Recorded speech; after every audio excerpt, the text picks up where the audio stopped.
I'm a queen. And queens don't marry men like him. She said about me after her father asked about marriage at a family dinner. I smiled, wished her well, and walked away. Now her king has cheated on her with her best friend, and she's desperately texting me. Hey viewers, before we move on to the video, please make sure to subscribe to the channel and hit the like button if you want to see more stories like this. Thanks.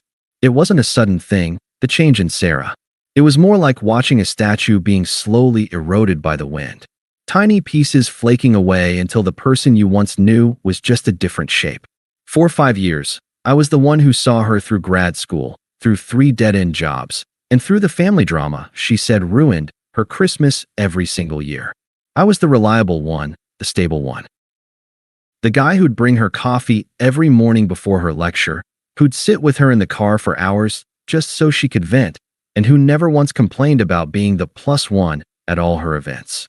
I didn't mind being the quiet one in the corner because I genuinely believed she was a good person underneath all the noise. My friends told me I was too generous, that I was letting her walk all over me. I always just told them they didn't get it. They didn't see the woman who'd cry on my shoulder after a bad day or who'd hold my hand under the table when she was nervous. Things really started to change when she got her new job in marketing. It wasn't a huge promotion, but it came with a new social circle and, more importantly, a new boss. A guy named David. She talked about him constantly. At first, it was just, David said this, or David thinks that. Soon, it became, David would never have let that happen, and David is on a completely different level. I started to feel less like her partner and more like a permanent fixture in her background. My job was a steady one in logistics, something I'd built from the ground up and was proud of. It gave me the freedom to work from home most days and allowed me to provide for us without stress. For her, though, it was a problem. She started calling it unambitious and safe. Alex, you have to get out of that job, she said to me one night, scrolling through her phone.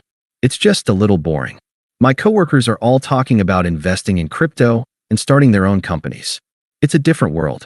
I tried to tell her that I liked my job, that it provided a great life for us, but she just waved her hand dismissively. Yeah, I know. It's fine. It's just not great. I swallowed the comment and let it go. I had a long history of letting her little digs go. I chalked it up to stress or her big personality. The last 6 months, she'd been distant. We'd stopped having quiet dinners at home and started going to loud, crowded restaurants with her new friends. She'd get bored easily, pulling out her phone and just disappearing into her new social media world, her face lit up by the screen. I'd sit there, sipping my drink, feeling like a stranger. Then came the dinner. It was at her parents' house, a big, formal event. Her entire extended family was there, including her judgmental aunt and her 2 smug cousins. Sarah was in her element, holding court at the center of the table, talking loudly about David and her new work family. I sat there politely, nodding along, waiting for a chance to get a word in. I kept thinking of all the times I had driven her to this house for holidays, all the times I had spent hours helping her parents with their yard work, all the times I had been there for her when she was at her lowest. It felt like none of it mattered. At one point, her dad, a kind man who had always liked me, made an offhand comment. So, when are you 2 going to tie the knot? Alex is a good man. He'll make a great husband. The table went quiet. Sarah's eyes, which had been sparkling with all her new ambition, went cold. She looked at me, then back at her dad, a small, knowing smirk on her lips.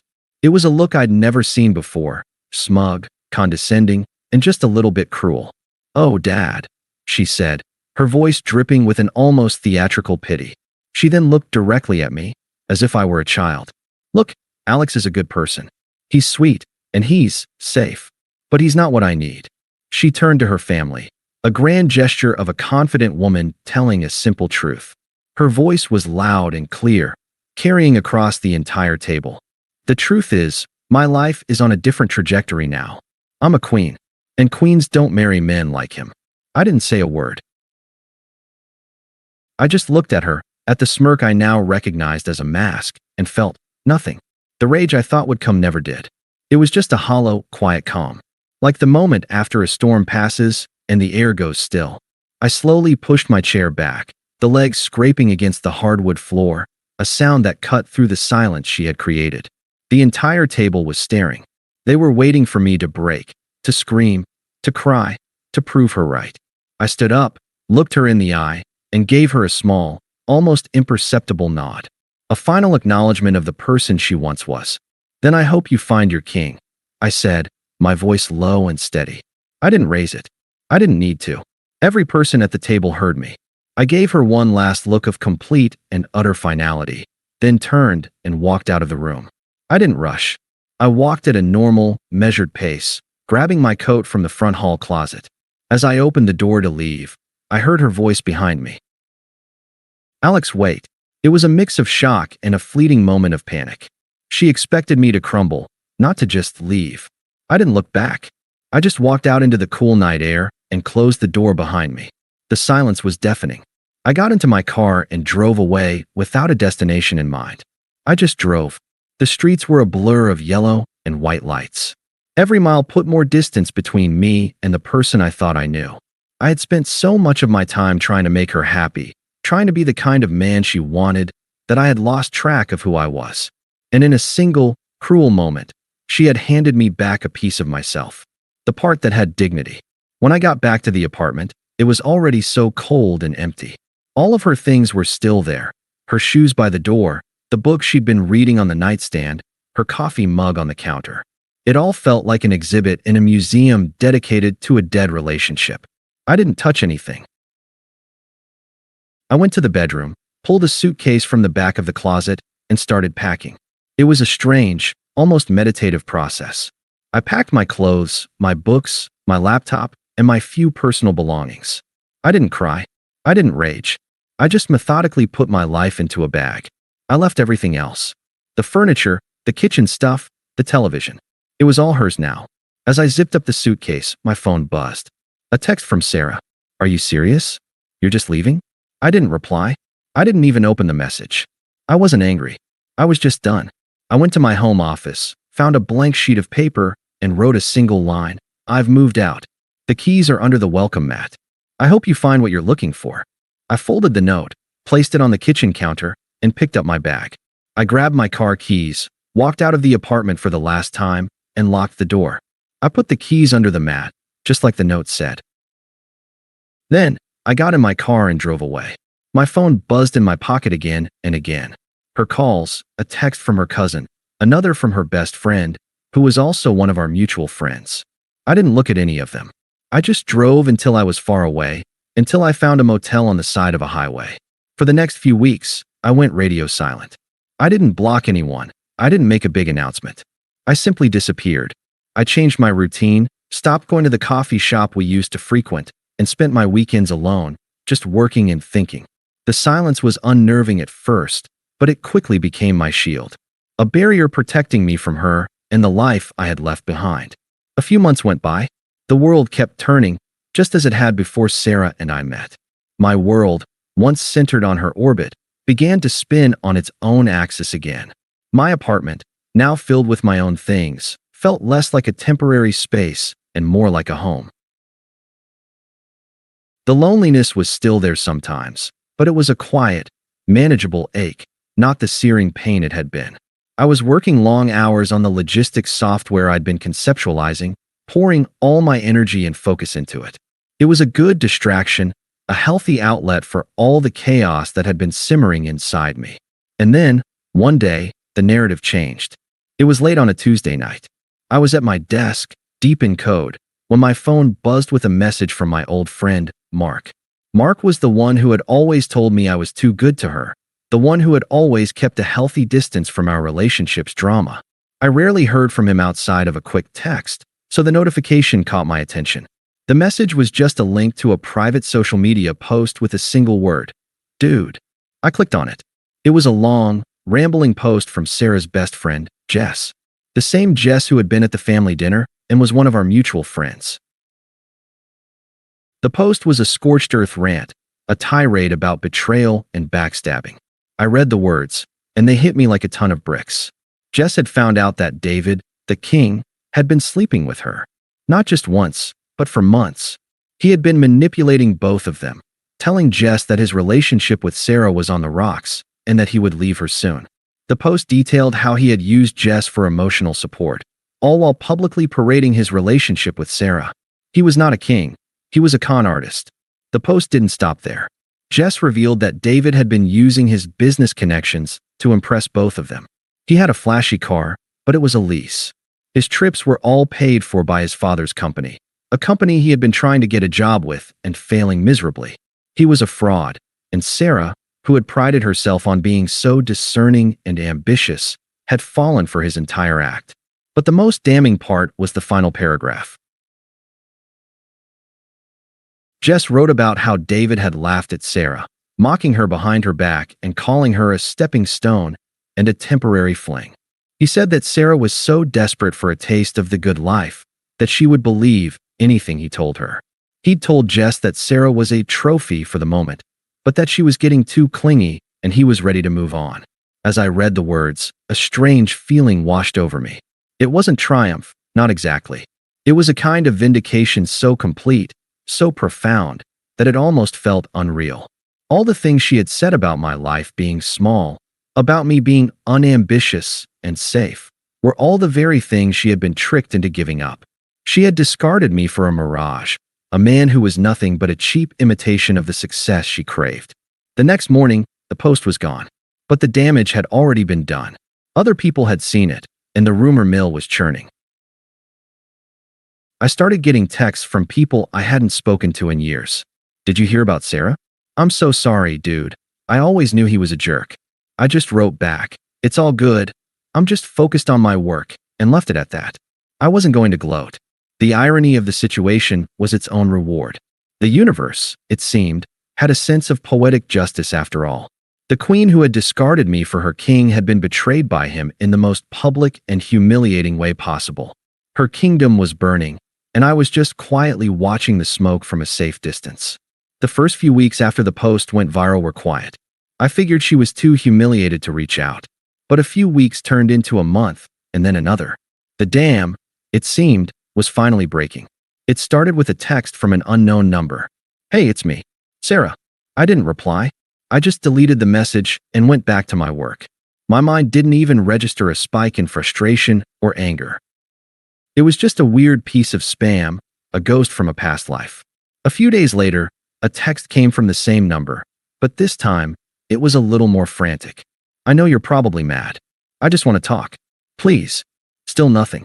The power of silence was astonishing. The less I gave her, the more she seemed to want it. Then, the messages started escalating.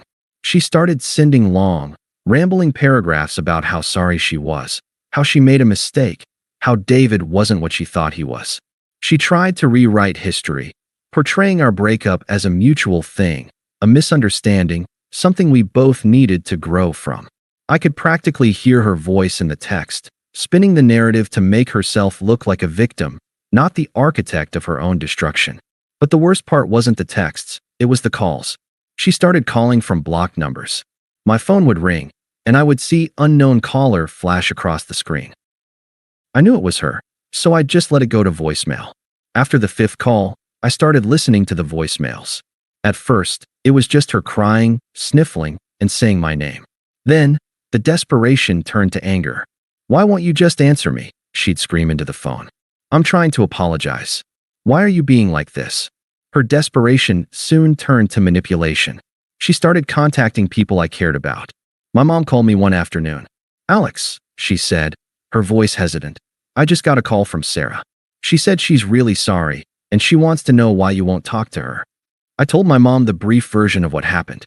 She was furious, both at Sarah and at herself for even taking the call. I told her that what she did was unforgivable and that she needs to leave you alone, my mom said. "Don't you worry about it, honey. She won't be calling me again." Next came a text from my best friend. "Sarah just slid into my DMs asking for your number. Said she's worried about you and just wants to know you're okay." I sent her a gif of a ghost. He wasn't as polite as my mom, and I loved him for it. Her attempts became a relentless, pathetic assault on my peace.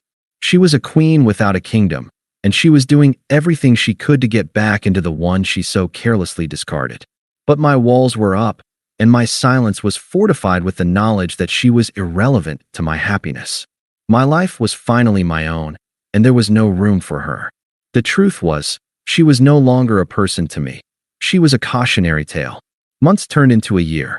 The logistics software I had been working on was a massive success. I had sold the initial prototype to a large company and was now a co-founder of my own startup. I had a new apartment, a new group of friends, and, most importantly, a peace I hadn't felt in a very long time. The final encounter happened at a mutual friend's wedding. It was a beautiful, sun-drenched day, and I was in my element, talking and laughing with old friends. I was happy, genuinely, authentically happy. Then I saw her. She was standing alone by the buffet table, clutching a small plate of appetizers, looking around the room like she was searching for someone. She saw me, and her eyes went wide. She started walking toward me, a desperate, determined look on her face. "Alex," she said, her voice hushed. She was wearing a dress that looked expensive, but it seemed to swallow her. Her hair wasn't as polished, her face looked tired. The queen was no longer. She was just Sarah. I just stood there, waiting. I wasn't going to make it easy for her. I can't believe it's you," she said, trying to force a laugh. "You look so good. So successful." She gestured around the room. "I've heard about what you're doing. It's amazing." I gave her a small, polite nod. "Thanks. I have to talk to you," she said, lowering her voice. "I'm so sorry, Alex. About everything. What I said at the dinner, it was a mistake. David, he wasn't who I thought he was. He betrayed me. He cheated on me with Jess." She delivered the last part with a fragile bravado, as if revealing a shocking secret I was unaware of. I just looked at her. I wasn't going to give her the sympathy she so desperately craved. I know. Her face fell. She was expecting a reaction, a moment of shared pain, anything to reconnect with the old me. "You know? How?" "It's not my business," I said, my voice calm. "Your life is your business, Sarah." She tried to take my hand, but I gently pulled it back. "I've been trying to call you. I know you're mad, and you have every right to be, but can we please talk about this? I think we can get back to how things were. What we had was real, Alex. I miss you. I miss us." She was desperately trying to rewrite history, to make her cruel, public betrayal a simple mistake. The old me would have listened. The old me would have felt sorry for her. The new me just saw a tired woman standing in her own wreckage. "We can't," I said, my voice firm. "We're not the same people we were. You said at a dinner, in front of your family, that you were a queen and that queens don't marry men like me. I just believed you. I'm glad you found that out about yourself." The words hung in the air. Her eyes welled up with tears, not of true sorrow, but of frustrated, pathetic rage. "You're not going to even give me a chance? After everything? I gave you 5 years of chances," I said, a faint smile on my face. "I gave you 5 years of my life. You didn't want it. You wanted a king. You wanted a different trajectory, a life on a different level. You wanted a man who makes things happen, not one who just waits for them to happen. Well, here I am, Sarah. I'm a co-founder of my own company. I'm building something. I am a man who makes things happen. I'm building a great life for myself. It's just not for you." I didn't wait for her response. I simply turned and walked away, back toward the celebration. I was in a different place, a different life. She was a footnote in my past, a lesson learned. The queen who discarded her good man for a king was now alone, begging for a space in a kingdom she had already destroyed. Thanks for watching. Make sure to subscribe to the channel and hit the like button. What do you think about this story? Share it in the comments.